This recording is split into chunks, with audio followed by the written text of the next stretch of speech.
let's say, trying to engage with the philosophical aspect of what it might mean to live on different planets, to try to imagine this form of new diplomacy where, pretty much as we saw, first of all, the whole notion of space needs to get redefined, and also the whole notion of who can be your allies and who cannot be your allies were discussed. It was really interesting because that's absolutely key to this situation that we are in now of the new climatic regime. So now we're going to be able to discuss with two artists who are really like very important projects for this biennial, Zheng Yongda and Su Yu-Hsin. And I will be, of course, will be moderating this with my dear colleague Evaline, who you've all met, who's in charge of the public program. And I think that it's going to be an interesting way to dig in one of the planetary configurations that we talked about. Again, the earlier discussion was very much about, this kind of different configurations of what a planet might look like. Here, we're going to dig in one specific case, which is the critical zone, which is, when we talk about critical zone, you can equate it with the planet terrestrial in many ways. The critical zone is this thin layer which is at the surface of the Earth. It's few kilometers under our feet, few kilometers above our heads. It's where rock, water, fauna, flora all interact together and create the conditions of life on Earth. So it's interesting in terms of planetary representation because it's really thin compared to the 12,500 kilometers diameter of the Earth. It's only a few kilometers thick against. And it's interesting because although it's very thin, it's immensely disturbed by human activity. And so what scientists do study the critical zone through observatories, because they cannot study the whole dynamics of the entire Earth. That would require an amount of resources that they don't have. And it happens to be that one of these important observatories is in Taiwan, and that's called the Taiyuge Park, where you have like studies. Don't laugh too much. they study the various, pretty much the various interactions of erosion rates. So when we saw that, and that I met Yongda, I thought that it would be really interesting to start to organize a sort of residency and to see, okay, what could an artist bring in this process? And on the way, I met Yu-Hsin, who has a very different aesthetic, very different kind of approach. And Yu-Hsin was talking about how she was trying to develop alternative manners of filming, not being always, outside of the film she was doing, but trying to develop a view from within. So from there, I thought it would be really interesting to organize these residencies. And to explain a bit, we were really lucky because there's the site in Taiwan that was easy to organize, a residency there with the scientists, but we were also capable of inviting those two artists in Potsdam, where a set of German scientists are studying the data which are collected from the Taroko site. And so this is really an interesting case of international collaboration, which we could only do because we were, appointed a long time enough, before, so that before the COVID stopped those kind of international exchanges. And so now I can maybe let you, Eva, start to ask a question to our two guests, which I'm really happy to have here. Okay. 然后因为我们这一段时间其实比较短哦，所以我想要this session we have a limited time, so I will be brief. And because Professor Zhang Junmei talked about local, I want to start with the word local. But they're not just local artists. They actually rethink about our land and paint reimagination of this piece of land that we live on. Yongda's work is between the basement and the ground floor. So this space it symbolizes the critical zone, and it also responds to Bruno's idea of time transformation into space and the other way around. So Yongda's project has a this time scale. So I like to have Yongda share this with us. Okay. First of all, about time. In my past works, time has always been an important component. Why is that? Media art is different from the other forms of art because of the development of time and space.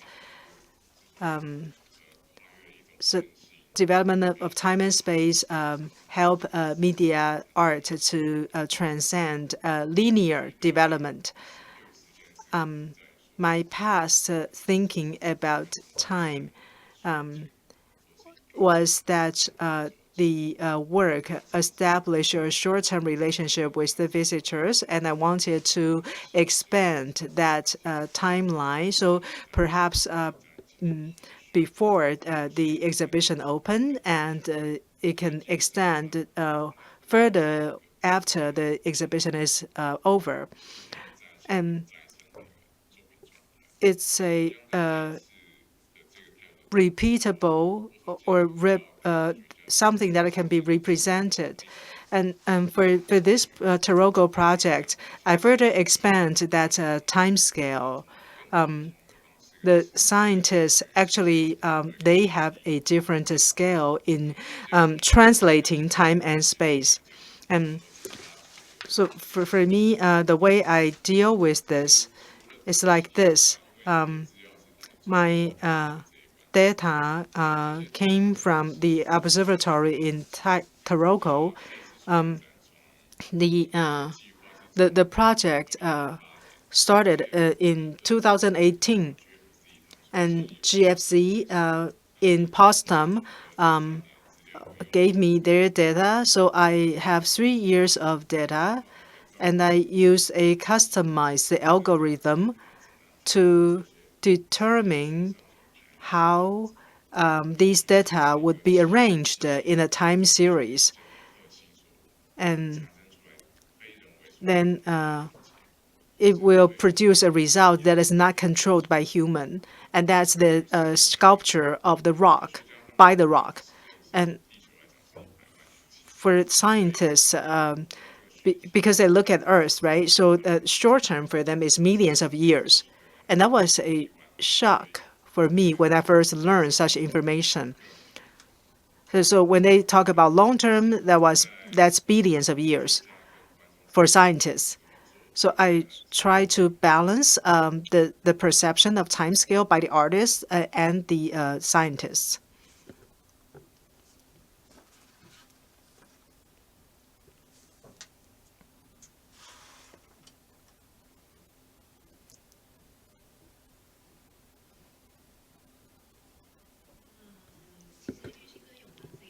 Yu-Hsin and Yongda both work with GFZ, and they also work with a laboratory from National Jiao-Tong University. So they use different materials, but they both use the data sets from the observatories. In Yu-Hsin's work, well, if you see her work, you'll find that she tries to explore how scientists and artists use images. And you will find contrasts between the two. So I'd like to have Yu-Hsin to share with us how you are using the images and the video, and how is that different from the scientists. Well, my project, well, I started my project with the GFZ. That was phase 1, and we were observing Taroko. I proposed the idea of a view from within. I mean, scientists move their lab to outdoors. They establish their site and install various instruments along the Liwu River. So my first idea was very much epistemology. I was thinking about how they chose this site. So I started with space. My medium is video, and it's time-based media. So I want to begin with the scale of space. But let me respond to Martin on this topic of a view from within. During my residency at GFZ, I was thinking about bottom-up and top-down. My previous works were more about information system, like, for instance, satellite images. And so those are top-down angles to view the relationship between the objects on Earth. And this one is bottom up. The video you're seeing now, this is bottom up. So view from within is to borrow from the scientist's perspective. View from above, you see the relationship, and then you come down to the Earth and reference the two in order to view from within. So I use the reference of the scale of space that I obtained from the ground. And I want to convey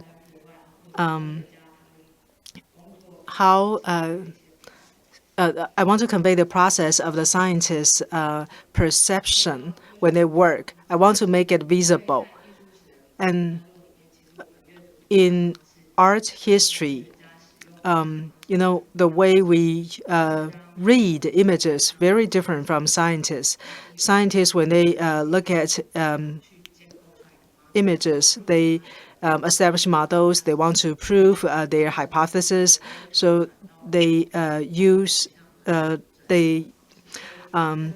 obtain the data that they observe from outdoor environment, and they transform those into graphs, images. So very different from the way we look at images. So in my work, I want to talk about how they build their images, data transformation into science charts, and reference each other. So for me, this is about the scale of space and making it visible.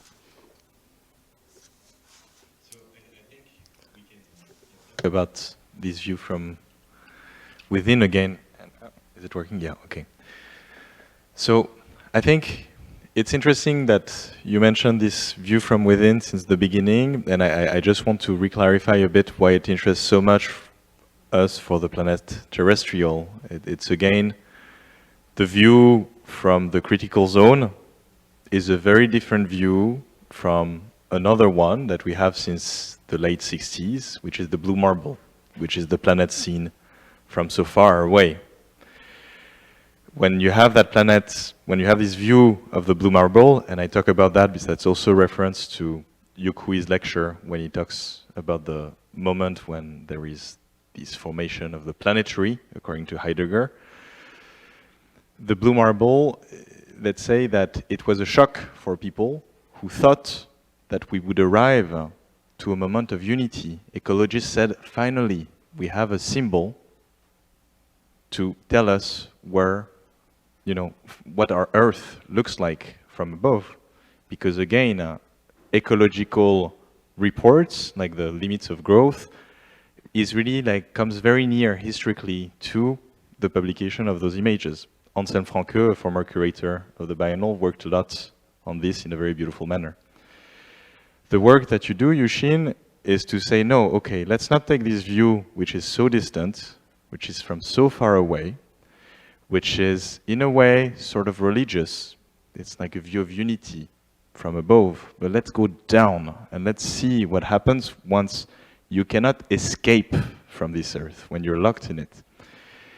And of course, there's a problem there, an aesthetic problem, which is that it's a bit less, let's say, sexy to depict a planet which is sedimented, which is brown, which is muddy, than this absolutely gorgeous blue marble.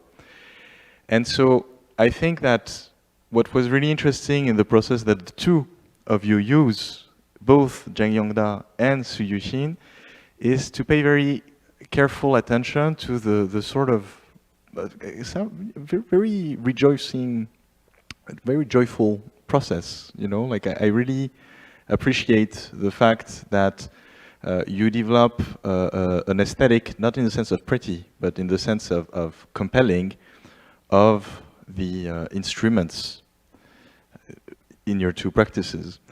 So, if I can ask you one thing, is like,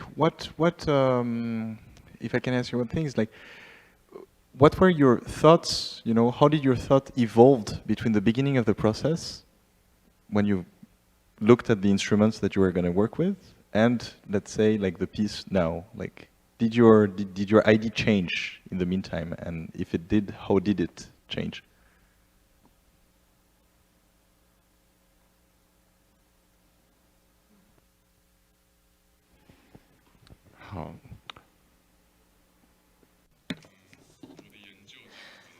So my research consisted of 2 stages. In the first stage, I went to Taroko Gorge to work with the scientists. And then the second stage was really crucial. I went to GFZ in Potsdam. And there was an instrument that was really appealing to me. That was called preparation mill. It was used to detect how this rock can resist erosion. What appealed to me was not the shape of the instrument or the form of the instrument, but it could grind rocks, and I was really attracted to the sounds it made when grinding rocks, because I was reminded of the sound of Liwu River in Taroko Gorge, because I'm really sensitive to sounds. So the instrument preparation mill became the core of my ideas. But then how could I turn this scientific instrument into a piece of artwork? It was really tough for me. And I thought of many different approaches, and I had a lot of discussions. I said I encountered some difficulties, and then other people gave me some advice to push me forward. So that's how I developed my work. And the second thing is about changes in space. Well, at the first stage, my work was in indoor, and then Madame saw the courtyard in the museum, and then we thought of the space of critical zone. And Madame suggested we use this space of a courtyard of the museum. And the plans of the courtyard were kept. So my piece of work is not intruding into the space. Rather, it has some connection with the ground, with the indoor space of the museum, and eventually creates a minimalized critical zone and a dialogue. It's one of the great qualities of your work right now, is that you both embody that perception of being in a limited space above your head, under your feet, but also through the use of the glasses to be within a sort of envelope. And so that really is where, you know, your work, for me, through its specialization, which is really careful. You know, you really detach yourself from just taking a scientific instrument and planting there. Like that's those kind of operations which make it come into becoming a new form of, let's say, an added value to the scientific instruments that you work with. Yu-Hsin要不要分享一下？ Yu-Hsin. Well, I would like to talk about the setup of the space for my work. I was talking to Martin about local perspectives. There is no global perspective. Actually, what we think of as an omnipresent perspective is composed of several local perspectives. Usually when we think of videos, we just project them. But no, I want to build a space where visitors have to move their body around to see different local perspectives. So as they move their body around in this space, they change their perspectives, and then they will get a whole picture. So when we think about the setup of the space for my work, that's the approach we took. And also how we use the screens. We want the screens to have some interactions with the space.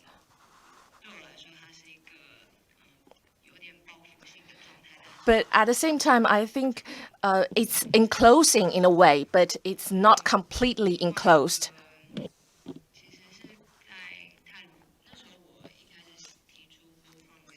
So when I proposed the idea of viewing from within, I wanted to make a documentary made by an artist about the work of scientists. But then when we visited the observatory in Taroko Gorge, I want to put myself, my perspective as an artist into the video. I, as an artist, observe the work of scientists and observe the landscape. So there are two things I observed. And I was talking about this with scientists. We are using the point of view of cameras. And they have a frame of reference. There are two ways of frame of reference. One is that the observer is at a fixed site, and then they are viewing, for example, a river. And another frame of reference is that the observer moves around, changes the position of the body. So in my work, I use these two frame of references. So as the body moves, I maps what I saw outdoor and what I saw in their technical work.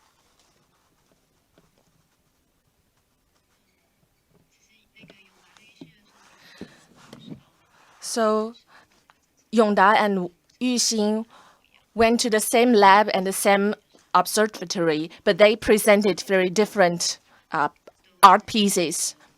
But they share something in common, is that they elegantly represent something in the biennial. They represent the humanity of science and the rationality of arts. And I think we have mentioned this term, critical songs, more than 30 times.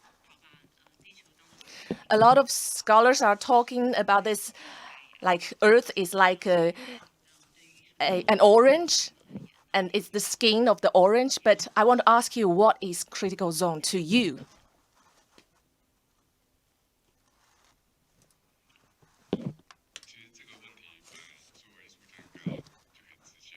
Well, as an artist, I was supposed to answer this question very directly, straightforwardly. But since last year, I have read so much about this term. I have read so many articles, and I interviewed scientists. I asked them a lot of questions. But their answer was very unhuman-centric. They took human out of the center because human contribute to 0.5% of the world's carbon emission, and the rest came from nature. So I have been thinking about what critical zone means to me. I probably should use a state to answer you.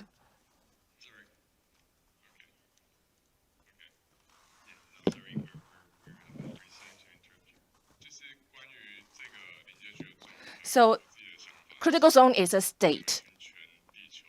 To me, is that some greatest composers in the world come here and they want to compose a project. And we locked them in one room, and we don't know when they will come out and what kind of project they will create. So to me, that's what I feel about critical zone over the past 1 year. Yu-Hsin, how about you?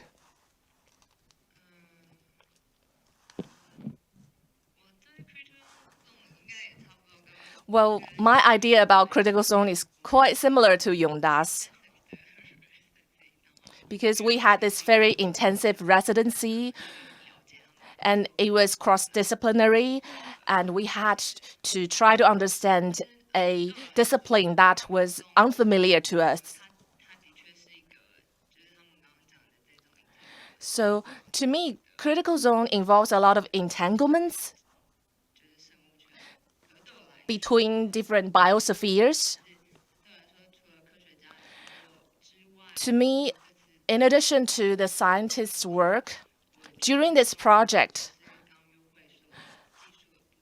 critical zone involves technical elements.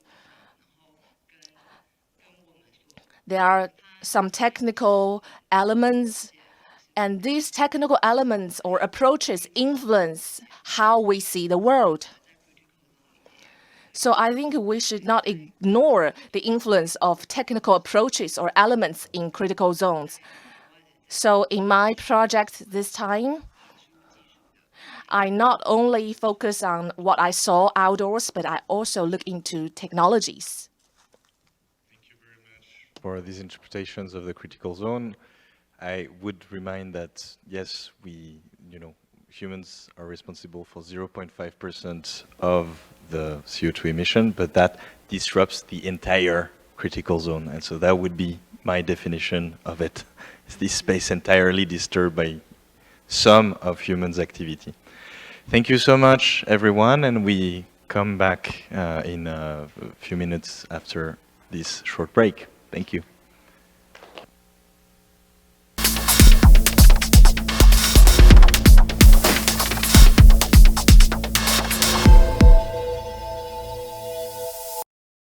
Well, museum director, curators, and friends of the Taipei Biennial, good afternoon.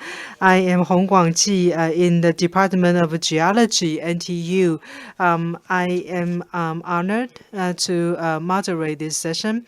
Well, in around February, Martin asked me and Junmei to come together because he wants to introduce an artist to us. He said that this is a very interesting person. And we were at a cafe, and I met this artist, Cheng-Te. Martin gave me this job to meet the artist, and I didn't know what I was going to do. But then it made it worse that Cheng-Te didn't know what he was going to do at that time.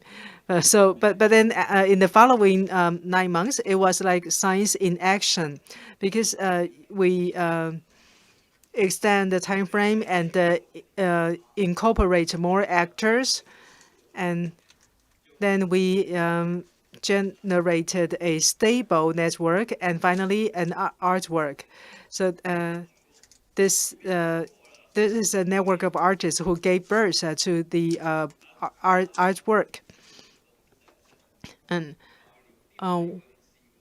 one of them is a professional editor, and the third of them is a sociologist. and a video artist who just graduated from an art school. Well, these are the 4 artists, and they are a heterogeneous group. And I will stop here with my introduction. They will tell you their story. In their story, their work is about the process. So I'm going to invite these artists to share with us their encounter during the past 9 months, the encounter and negotiation.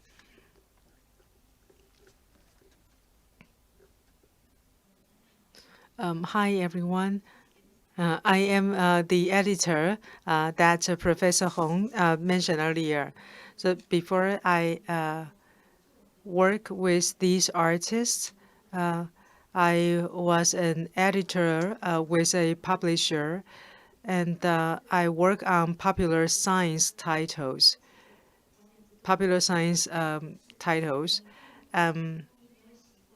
As an editor, so I work in the business sector, and various actors had to complete their jobs within the timeline, the deadline.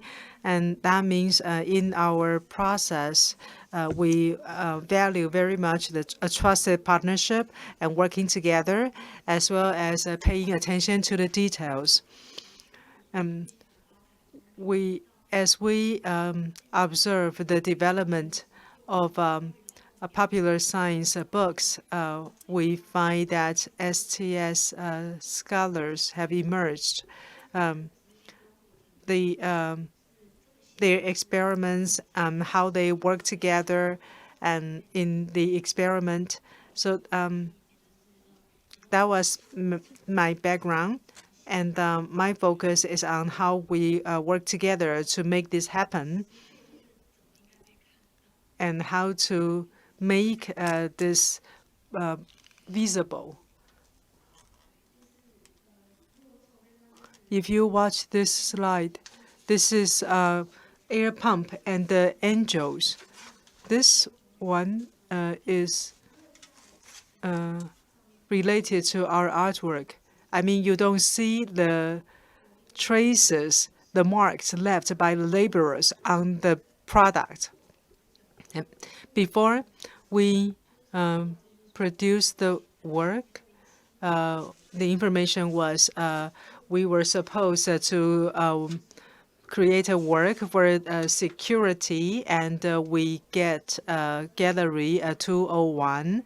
But what is security? Well, we didn't get much in answer. But then we thought we didn't need to think about the walls Trump wished to build between the U.S. and Mexico, or the Cold War between the U.S. and the Soviet Union. We don't need these. Security is an invitation. It's also a question that is raised to us. We need to translate that into how Taiwan achieve a secured state. And I am more concerned about how we deal with this issue and how we use the various materials to achieve that.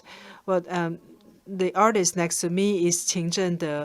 His work is more about monuments because in landscape art, it's about nature, the relationship between human beings and nature, and because the audience really need to be there. It's not just looking at one photo. You need to be there in the landscape in order to feel the shock or the ambience. But then this piece of artwork needs to be inside the museum. So we thought about how to move that monument into museum. And we established this relationship with Chuan-Kai, who studies how countries are governed. He studies the White Terror in Taiwan. And he also brought his studies to the places where they happened. And he said the focus is on how people feel the existence of nation. And then we work with Cheng-Te, who works at the printer, because they have a lot of archive, so they help us to take a glimpse into the feelings of various people. So we have monument images and archives. So we have this long and narrow gallery. So perhaps we could lay the materials out in a linear relationship, but that means you have to be close to the works on the wall and to read the text or read the artwork. But that's not the suitable way that we have envisioned. Therefore, we need to think about how to integrate these things. So we need to ask these three artists to stop their work at hand and to negotiate with one another and to look at each other. If you go to the galleries to see the work, you might notice that this work is about a new viewing relationship, because you usually would find monuments in outdoor sites, but now we sort of brought that into the museum. And the museum during the U.S. aid time period is an important site. That was when KMT ruled over Taiwan, and the U.S. provided us with foreign aid. And so then you need to bow in order to see the works inside the 5 vitrines. And then, it's also a space surrounded by monitors. So you would have also lift up your, you would also look up and look down at the same time, and your body would change. So this experience in the space is about how we, as a result of our negotiation with the museum staff, and me as a female and the assistant in this group with the majority of men, then how I move through and maintain the flexibility in the negotiation. So I need to maintain the contact between me and the museum and artists and the collaborators. Before the artwork is presented, the marks of the laborers are usually eliminated, right? So we need to look back to look at these marks. And I will pass the microphone to the other members of the team. Next slide, please. In February, I met Martin for the first time at this museum. As far as I can remember, he mentioned this keyword, Cold War. Maybe it's because of the planet's security. I remember he said the word Cold War, and that was the key word for me, right? So the location of TFAM was the U.S. The U.S. military when they were stationed in Taiwan. Also, they had a U.S. command, and the U.S. command headquarters is connected to the this land occupied by the museum. So anyway, during the Cold War, this is a place where the U.S. Military was based, and that's where we view as protection. And I found this map. Can you locate the restaurant there? And you can also find the museum and Keelung River. And if you're familiar with Taipei City, you can find the Grand Hotel. And that's the like the spine and the important vein of this island. And do you notice Shilin House there? The U.S. Presidential election and the F-16 surge. The local news would refer to Hengshan Command. And Hengshan Command is actually in between these two places. It's in a bunker. So anyway, the military base, and you can go all the way to the current Navy command. So this place where the museum is located is like a very is like the core of the military, the protection for Taiwan. And the symbol here is the American military when they were stationed in Taiwan. So in this area, so there is a bunker, and very few people know about this. It's like a blossom flower. The shape, if you look at it from the air, it's like a blossom flower. I love to find bunkers, and I have a friend who say that when he was a child, he used to walk around here, and he learned of the existence of a bunker here. So in 2015, I went there, and I found these 5 petals, but I wasn't sure. So then I used Google Map.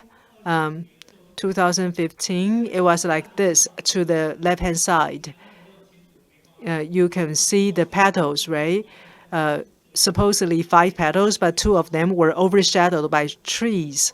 But you can see the arrangement of the petals, and so that's a military bunker. But then the one on the right-hand side, I just found a picture like 2 days ago from Google Map. So the trees have grown bigger, and they overshadowed the flower pattern. And the blossom flower is the also a national symbol for Taiwan, or maybe you can say that they are brought here by KMT, but that's an identity given to Taiwan. But I'm surprised to find the military bunker using this shape of our national flower, blossom. And actually, this is like a perfect marriage of the two. Martin mentioned this keyword, Cold War, when we met, and then I met Professor Hong. During our discussion, it occurred to us the panopticon of Foucault, because the bunker is for security, for protection, but at the same time, it is also a surveillance vehicle internally. So we had this panopticon, or it is also shaped like a penis. And if you go see our work, you will find in the vitrin a big hat for a general, and it's covered with blossom flowers. as I said, that's our national flower. So why a general's hat very masculine with these female-like blossom flowers?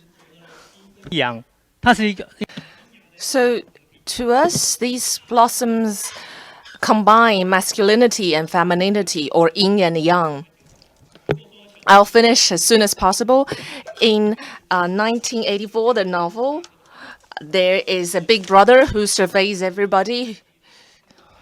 So maybe to Taiwanese people, these plum blossoms are like those secret agents who were around us during the Cold War, and they put every one of us under surveillance. So part of the project is called the Cold Plum Fort, a Cold War monument in Taiwan. Of course, we cannot completely reproduce the Cold War, and we're not paying it tribute to the monster of the Cold War. So you saw the satellite picture from the museum, and then expanding to the other side of the Cold Plum Fort. This is the area about the Cold War in the past. And also it continues into nowadays about Taiwan's very difficult geopolitical situation. So my final conclusion is that at the opening yesterday, I heard Director Lin says that art cannot be separated from politics, but art always goes beyond politics. That is why we think of these plum flowers as a sensitive way of ruling the people, but now we want to go beyond this. We want to find ways like to have a breakthrough, to have a transcendation. So that's what I think Taiwan has been trying to do. We are always trying to find a breakthrough, and I think I'll just give the floor to other artists. Well, actually, I started my brainstorming with Qin Zhengde's creative works. So what I wanted to do was that this project is going to be different from the previous monuments made by Qin Zhengde. It's going to be in a very clean space in a museum. It's going to have air conditioning. And also it has something to do with the Cold War international situation, and also has a lot to do with where the museum is located in the Shilin and Beitou area. In the Cold War, the situation of these areas are very different during the Cold War compared with other districts. So actually, in 1949, there was no Shilin or Beitou district. When we talk about Beitou, we think of tourism and hot springs. And there was a railway line called Danshui Line. In the Japanese colonial era, it was used for transporting goods. But later, the line was abandoned. However, during the Japanese colonial era, the prince of the Japan emperor actually visited Taiwan. So later, this area became very popular among tourists. So this became part of our memory about this area. But then back in 1949, when the KMT came, there was no Shilin or Beitou. It was given another name. So during the 50 years of Cold War, it was a connection point between local politics and international politics, because in the Shilin, there was where the secret agents' offices was located. So a lot of secret agents were trained in Shilin. There was actually a school for them. And also, Chiang Kai-shek's residency was also in the Shilin area, and the U.S. military was also stationed there, and the Japanese consultants were also stationed in this area. So this area has some significance. And then we think of an incident in 1950s. So some political criminals were shot. They were executed there. And actually, a lot of people who were arrested were chefs. They worked in hotels in Shilin and Yu-Hsin in a Grand Hotel. For example, some of them were bartenders there. And actually, they were forced to come into these situations. They were chefs. And then later on, KMT's headquarters were established there, and then they thought of poisoning these KMT officials, but their plan was discovered. That's why eventually they were executed. So we have prepared a lot of materials related to this 1950 incidents. A lot of them were documents kept inside these secret agencies' offices. And they thought of these people as spies, and they wrote a lot about how we should fight against spies. And also, a lot of people were arrested in this area. So after 1954, in 1957, there was another incident. You see, U.S. military was stationed here, and they had a dorm. And one U.S. soldier shot a Taiwanese person. And while people found that this soldier was lying because the soldier said that he was defending themselves, but later on it was discovered he was lying. And however, this U.S. man insists that the Taiwanese law couldn't punish him. So there were a lot of protests at the time. Especially students, they took to the street to protest, and then the government tried to stop this. So eventually, the government tried to punish several reporters. One of them was sentenced to life imprisonment, and another one was sentenced to 7 years imprisonment. And that was a lot of photos from the time, and it was enlightening, politically enlightening to a lot of Taiwanese people. You can see some high school students. One of them is Chen-Te, a very renowned Taiwanese writer. And also, the U.S. command was in this area, in the museum, in where the museum is. So we are trying to trace back to the context of this space. Next slide, please. Thank you. So before I start, I would like to say something to Martin. Yesterday, there was an opening, a press conference, and then there was a tour led by you.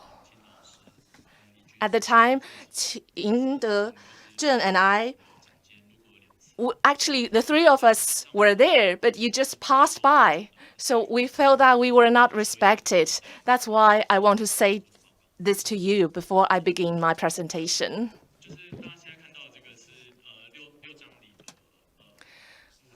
This is graveyards in Liuzhangli. Most of the people buried there are political criminals from the 1950s when they were executed and their families couldn't come and take them back home. The government would bury them there. This is the third graveyard in Liuzhangli. It's actually really close to Taipei 101, and you can go there and enjoy the fireworks show at the Taipei 101. And I made the video for the biennial based on the story of the executed chefs. So one of the video is about the fireworks of Taipei 101, fireworks show of Taipei 101, because the show is really close to the graveyard. And I was trying to see whether at the graveyard we can also see the light from the fireworks show. So in doing so, I try to address the relationship between people who are buried there and the light show and the government's influence on them and their response. And now this is from the video I made. So after I read about the stories about the chefs being executed, I had this feeling that they were told by their supervisors to buy weapons and to approach the soldiers and to know more about the local geography. But then actually the plans were not executed, were not implemented. Now I look back into the history and I want to give it a different narrative. That's why I found 3 actresses. So I want to portray the perspective of the chefs, and also I want to address another different perspective. And when I heard Chuan-Kai telling me this story, I was curious why chefs. And one of the actresses noticed that in the story there is a bartender. And she was confused, why would a bartender become a political criminal and also a victim? And later on, they try to plan an assassination.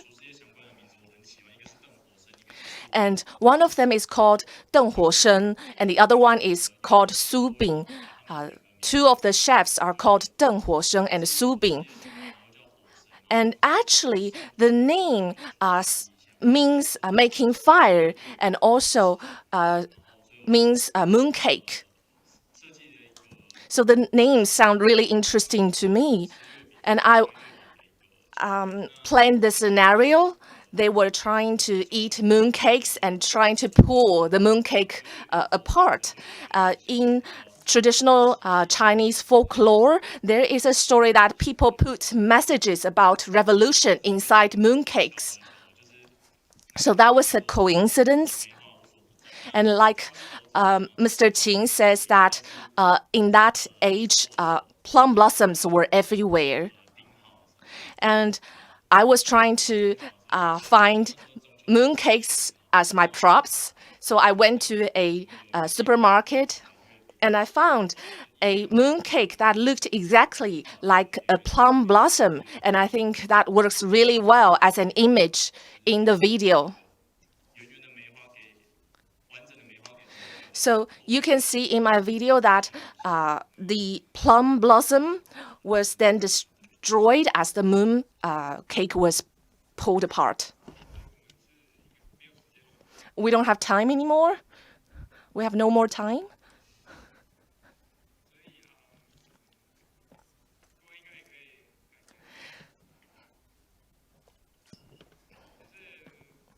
I guess you can all feel that these 2 artists each have their different own work in their own different fields, and they have their different opinions that they cling to, and they all played very important roles in the project. I don't know what my role is in this team, but I think I worked as an observer. I worked as someone who provided them with space. Well, throughout the process, I was thinking about how this project could respond to the theme of planet security.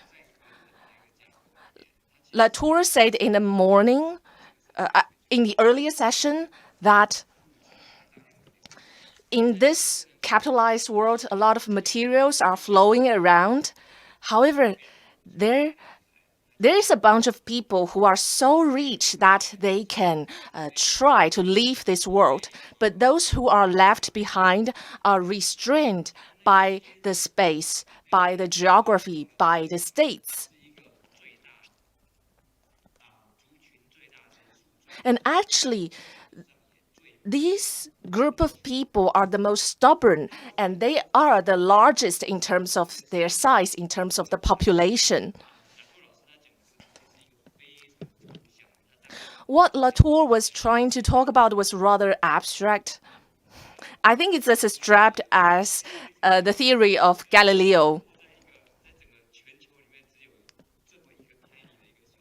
So now, across the globe, we're now in this small island, and how do you bring this into practice? There has to be a lot of scales and trend scales involved.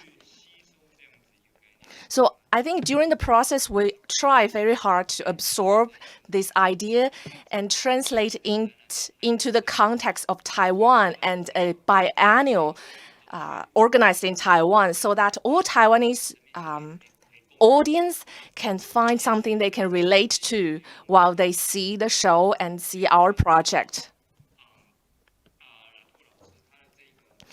And by seeing our project and finding something they can relate to, they can better understand the idea of planet security proposed by Latour. And that's what impressed me the most when seeing the work of them. Thank you.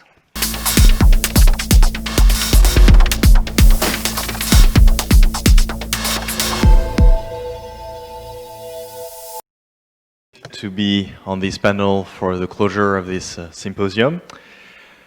And I'm here with my friend Lumo, curator based in Taiwan, Stéphane Verlet Bottéro, who is an artist for two different aspects in the biennial, the arts of coming down to earth and this project, and Olivia Anani, who's an independent curator and a writer based in France as well. And to explain a bit the reason why I'm especially excited to have this program right now is that, of course, we've been talking about diplomacy, which is a very specific case in Taiwan. And Paul Jobin earlier talked about, you know, the ingenuity of Taiwan to invent kind of diplomatic models. It happens to be that the project that we're going to talk about is really an excellent example of that. And I will let you unleash that within the process. But that's one of the first reasons why I was really excited to invite this project in the Taipei Biennial. The second one is that there is, for sure, something that really I wanted to fight against in the conception of this biennial, which was bilateralism. And only think of an exchange between Europe, a conversation between Europe and Taiwan. And, you know, how do you kind of, or, you know, between, let's say, Africa and Taiwan and Latin America and Taiwan, but always keeping this kind of like bilateralism. And so the example that we're going to talk about now, right now, is really an example of triangulation between, you know, different perspectives, Europeans ones, Africans ones, and of course, Asian ones. And that makes it especially interesting for the topic of today. Oops, and I almost dropped the table, which I shouldn't do in a conference. I'm tired.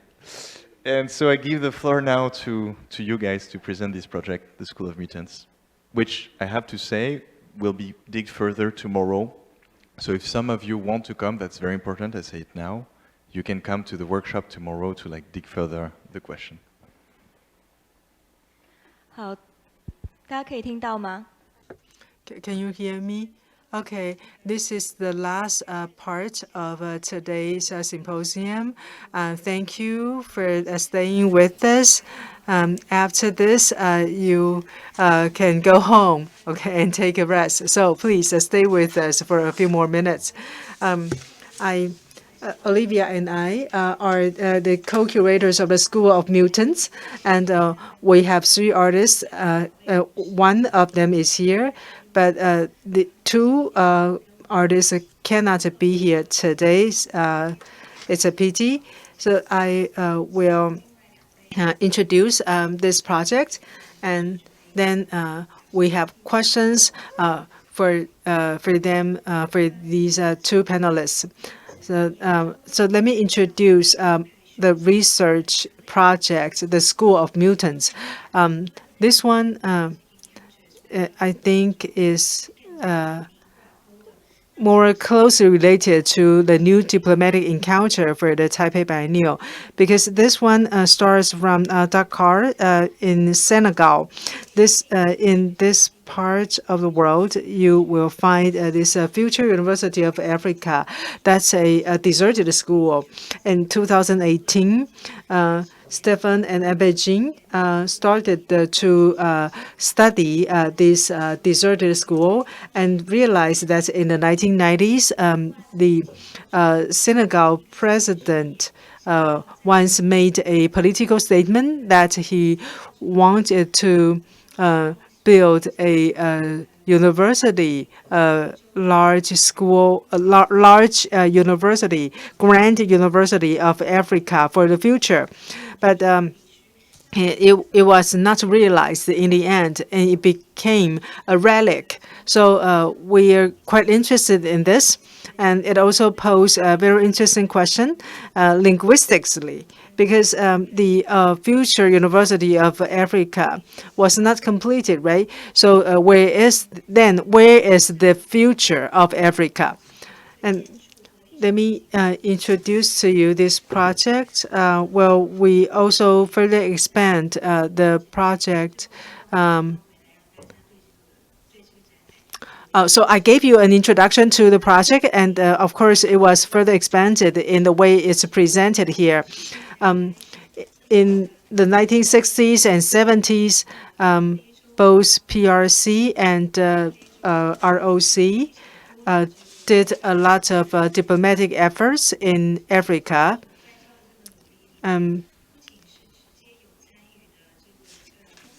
So the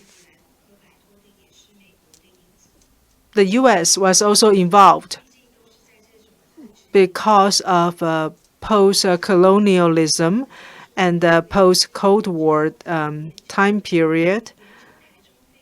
So when we study Taiwan, China, and Africa, this is also a good point, a good dissection point, because Senegal had diplomatic relations with Taiwan twice, and they already severed the ties. So in the 1990s, Senegal was an ally of ROC. So ROC actually invested funds in this University of the Future for Africa. So we find it very opportune to bring this project back to Taiwan. And in terms of architecture, you can see the image of the architecture in the video work in our project. It's very monumental grandeur, and what's to be memorized there, and what's the outlook for the future? Well, these are very interesting questions to ponder. And in terms of the political element of the project, well, it was lashed out as a political statement at first, but then it was not realized. So in today's society, politics, and in particular politicians, have to be very good speakers. They need to be able to move other people with their speeches, to appeal to the mass public to get their votes. In East Asia, historically we use the pen to express your ideas, but in Western countries they use words, and the same with Africa. But so if you compare Taiwan and Senegal, both have complex languages because Senegal is in West Africa and it was a French colony. In 1961, it became an independent country. Its official language is still French, but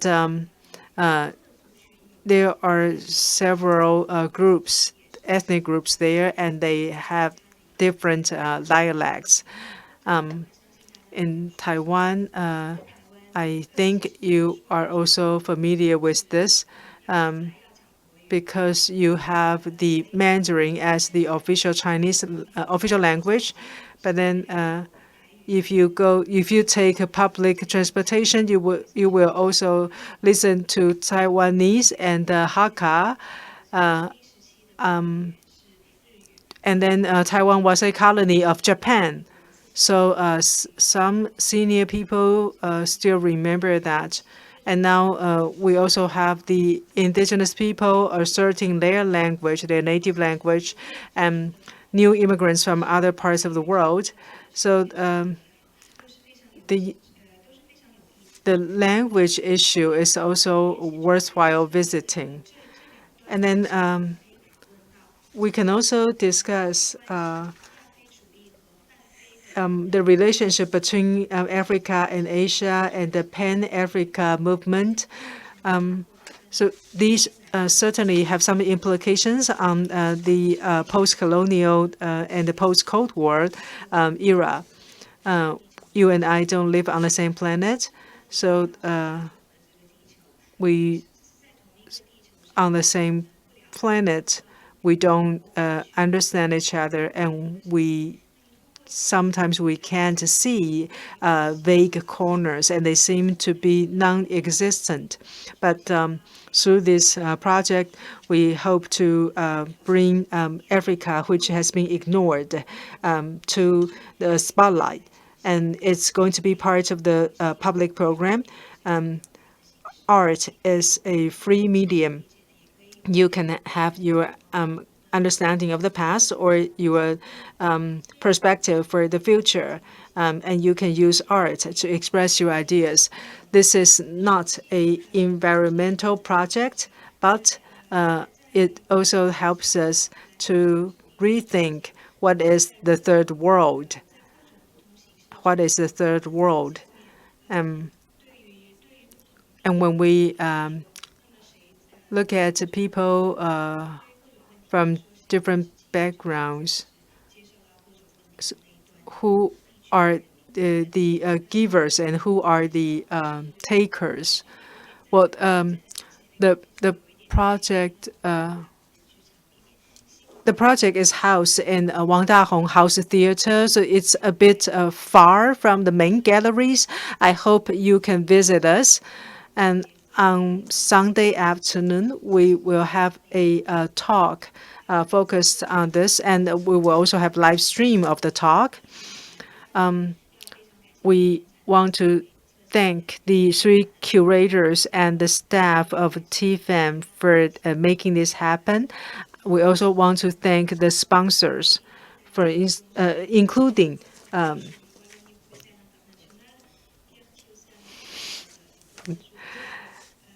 and the several French institutions and the French office in Taiwan, as well as UNESCO. Well, I want to thank all of them, and I also want to thank the people who help us in Taiwan. For instance, sound, print, and embroidery. Especially when the pandemic is not over yet. So we work together and we're like comrades. So I have said a lot. So now I am going to ask questions to the other 2 speakers.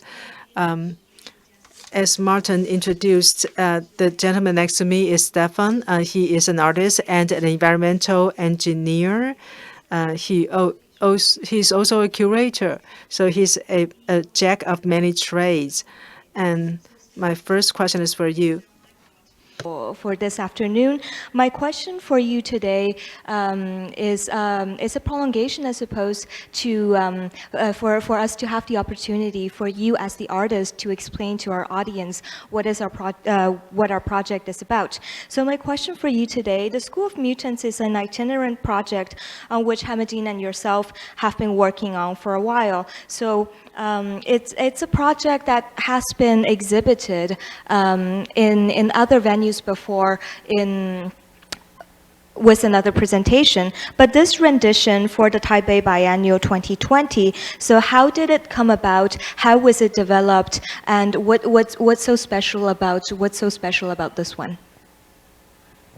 Yes, thanks, Lou. As you said, the School of Mutants is a collective project, so I will try in my answer to honor the multiple voices of my colleagues that form this collective platform. And as you bring it up, given the context of the biennial, I would like to just recall that the project started, well, of course, as an encounter between Amadine's practice and mine, so an encounter between Amadine's practice as a documentary filmmaker and my practice, artistic practice, which is very much rooted in environmental research and activism.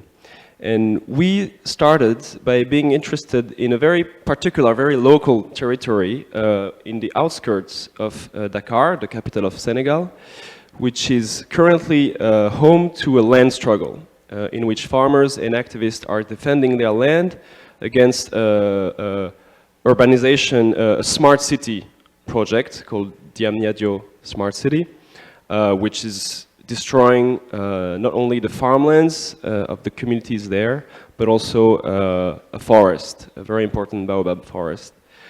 And only through researching this territory, so we spent a lot of time there, we found out that in the middle of this forest, there was a previous project, which was this University of the African Future, which was a kind of Pan-African utopia for a post-colonial education and materialized by this very brutalist, very, very signifying architecture. And that project was financed by different African states, but also, first and foremost, actually, the Republic of Taiwan. So that was kind of striking to us that in this territory, which is a battleground between planet terrestrial and planet globalization, there had been previous diplomatic encounters between Senegal and Taiwan. So we were interested in sort of re-exploring the archives of Taiwan, Senegal, but also more broadly Afro-Asianism, so solidarity between Africa and Asia. So we present some of these archive materials in the installation in Wang Dahong House, sort of stemming through going through that history, so from third worldism to Afro-Asian solidarity, through the Bandung Conference and the non-aligned movement, towards what has emerged as the kind of post-colonial reality of the global South. But so that's the first answer. This very much archive research that led us to recontemplate solidarities and diplomatic encounters between Taiwan, Senegal, Taiwan, West Africa, and Asia and Africa more broadly. A second answer I could give you is is the film that we made. So using our camera as a diplomatic tool, perhaps. So the film develops a fictional situation in which two characters also sort of meet, and through them it's two planets that are actually meeting. So there is this fictional conversation that unfolds in the field, but also we try to connect the territory of our investigation in Dakar and the territory of Taiwan. So connecting all these architectural ruins and experiences, so legacies of a series or a palimpsest, you could say, of political projects in education. So the University of the African Future, but also previous universities, such as the University of the Mutants, that was connected, but previous projects also that inform our School of Mutants project, and which were all sort of related with narratives or visions of inventing first decolonial education system for the newly independent West African states, and later on that shifted in a more kind of complex or mutating post-colonial framework of education and architecture. And we connected that, thanks to your help actually, with some mosquito holes in Taiwan, so trying to make those connections about promises and failure of political gestures in education and architecture. And we also connected these sites with a place in the west of France, near Nantes, where we also invited, and where a museum, Le Lieu Unique, is co-commissioning this project, and which is also home to a very important land struggles led by farmers and activists against a new airport project. So they succeeded actually in battling against this planet globalization, or a race towards more globalization and more growth. So we try to use our camera to connect these sites and see how we could sort of invent diplomatic ways of negotiating the tensions between these different planetary ways of inhabiting the world, I guess plural worlds. So yeah, we would be very proud and happy if you come to visit the installation in the Wang Dahong house, and we can have further discussions starting from tomorrow. Yes, thank you, Stéphane. So yes, since the beginning, when we knew we were presenting this project at the Taipei Biennial, it's always been very important to be able to find points of reference to the local, because of course it is a project for us, the team, for the artistic community, but also it is something that should speak to the local community. And thank you for clarifying on the mutants, because in our current and actual context, historical context of the project, it is an extremely charged reference for the Senegalese related to their first president and his discourse about African future. And with that, I have a question prepared for my dear friend Olivia, who and I think with my two colleagues on stage, I've used more than half of the quota of foreign artists coming to Taipei for this biennial. So thank you, Martin, as well. And so Olivia is a curator, artist, but also has another foot deeply anchored in the art market, knowledgeable about everything Afro-Asian. And my question for you today. It's not an exaggeration to say that both diplomacy and Pan-Africanism are really family traditions for you. You've also always been very interested in Asian cultures, not only that of the Chinese-speaking world, but also Japan. So with these two axes in mind, Africa and Asia, instead of looking up maybe to a more white Western axis, what do you think is the relevance of presenting a project such as the School of Mutants in the context of the biennial in Taipei? Okay, thank you, Lou, for this introduction. And 首先我要说一些中文。First of all, I would like to say a few things in Mandarin. I would like to thank the curators, Madame Bruno and Eva, for inviting us to Taiwan. This is not easy, but I really treasure this opportunity to come to Taiwan to have some exchanges with you. I'm now going to give my presentation in English because I know there are interpreters here who can translate for me. Happy to be here today because from a very early age, both of my parents work in Pan-African diplomacy. And after the independences, it was very important for every African country to build connections between the countries because the borders were so artificially made. And it was important, there was a project of the United States of Africa that was really upheld by the Ghanaian president at the time. And it did not happen, but there was this strong desire to think that with our individual perspectives, we need to collaborate, to talk to each other, to be able to bring forth basically a new world. Because the previous Africa of before colonization did not exist anymore.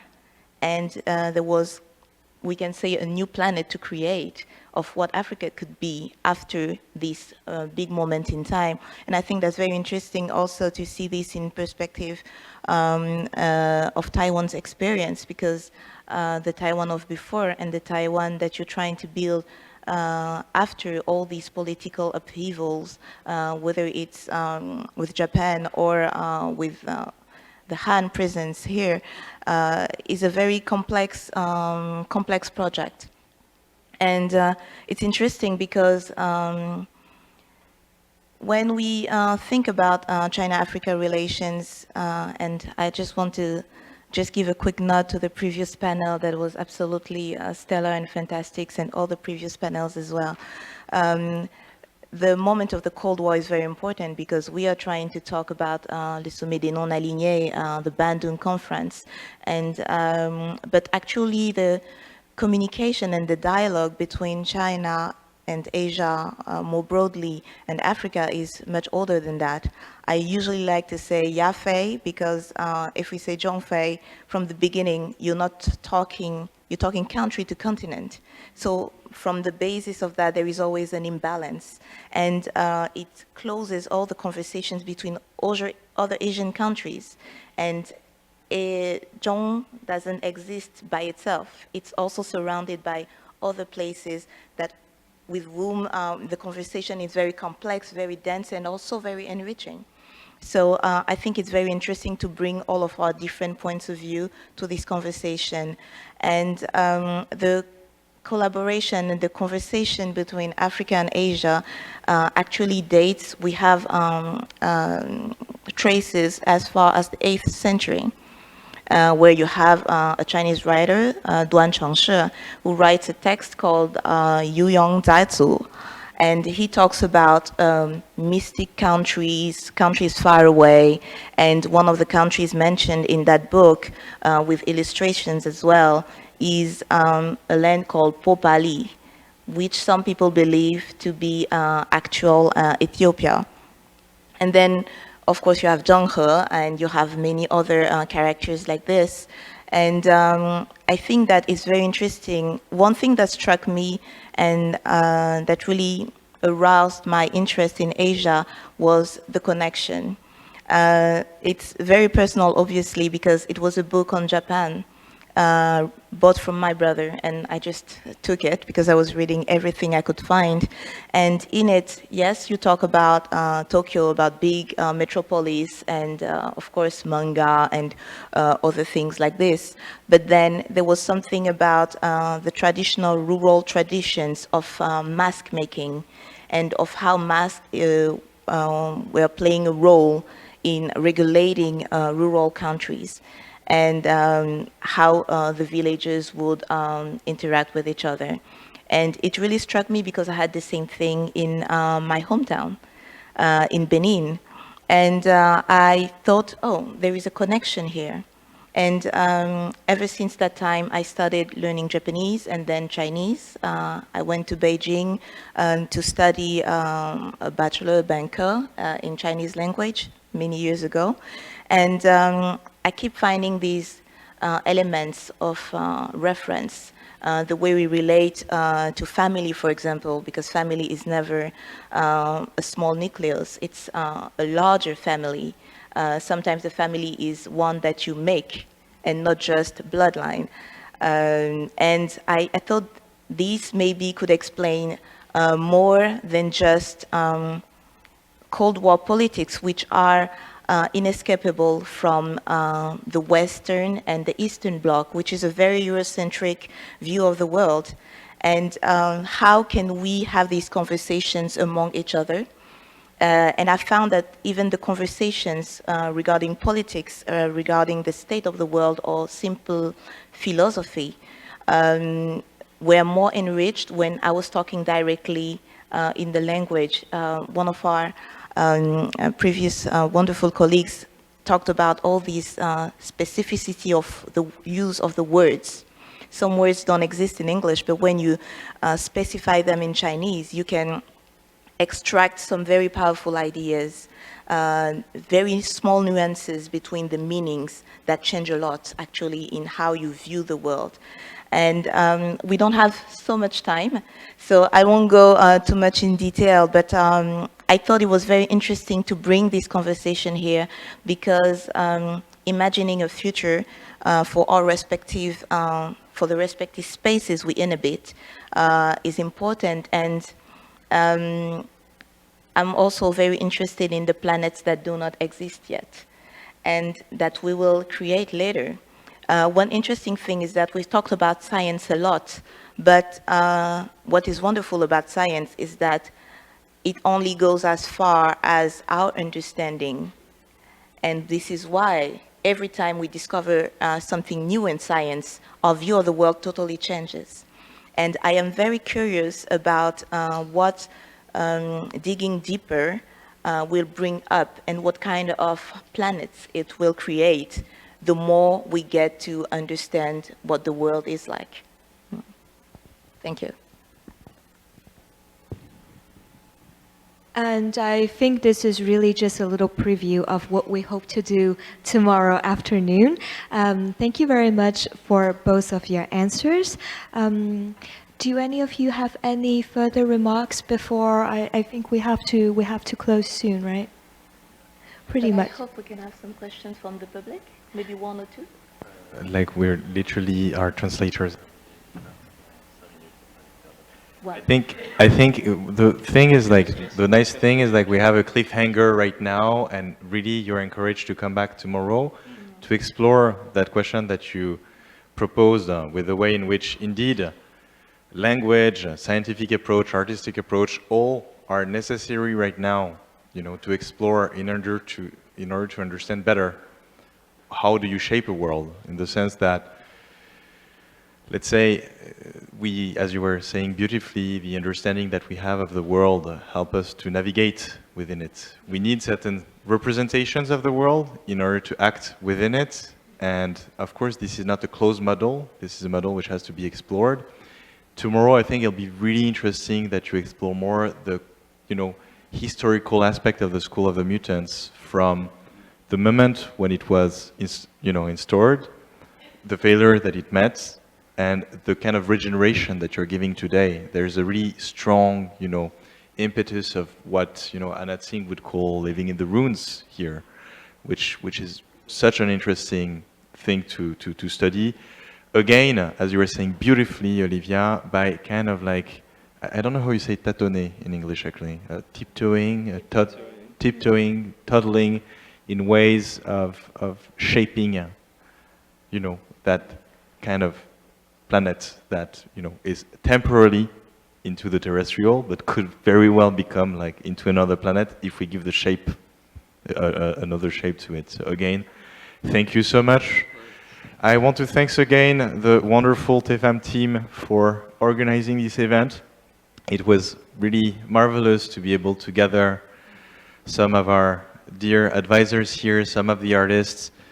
Again, I need to express my gratitude for the fact that organizing a biennial like that is something absolutely exceptional. It's really something that I have no words to say how grateful I am, and I will use my only known, the only Chinese word I know, which is 谢谢.